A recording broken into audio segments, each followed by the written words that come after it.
এই গল্পটা শুরু হয় একটা স্বাদ, একটা গন্ধ আর একটা রং দিয়ে। নাম মাটন ঘুগনি। একদিন আমার বন্ধু রিজু একটা ডেটে গিয়ে অর্ডার করলো পিৎজা, আর আমি গতানুগতিকভাবে অর্ডার করলাম এই ঘুগনিটা।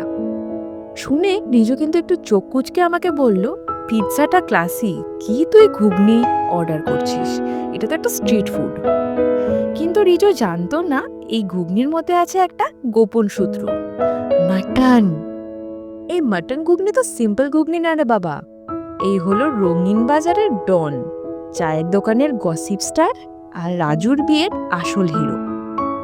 এক স্পুন ঘুগনি মুখে দিয়ে রিজুর চোখ পুরো জ্বলে উঠল। তখন বুঝতে পারলো পিৎজাটা ক্লাসি আছে ঠিকই, কিন্তু ঘুগনিটা সেটা একটা ইমোশনাল, মানে একটা ইমোশনাল জোনকে টাচ করছে। কিন্তু তখন রিজু বলল ডেটের কথা পুরোপুরি ভুলে গিয়েছে, আর আমার প্লেটটা পুরোপুরি ছিনিয়ে নিয়েছে, আর বলল, ভাই রেসিপিটা দে না প্লিজ।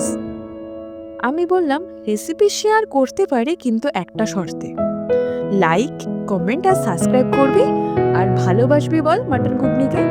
যেমন ভাবে তুই ভূতের গল্পের লাস্টেরটা ভালোবাসিস, ঠিক ওই পরিমাণ কিন্তু এই রান্নাটাকেও ভালোবাসতে হবে, তাহলে তোকে আমি শেয়ার করতে পারি, নতুবা মোটেও শেয়ার করব না।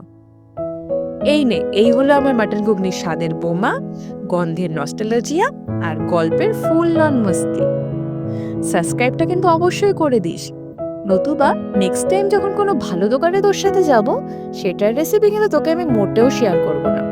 আর রেসিপিটা কিন্তু তোর বন্ধু বান্ধব সবার সাথে, বিশেষ করে কাকু কাকিমাকে বলে দিস, তোকে দেখবি মাঝে মাঝে করে খাওয়াবে। লোভনীয় চ্যানেলটা কিন্তু অবশ্যই মাথায় রাখবি আর ভালোবেসে যাবি। বাই।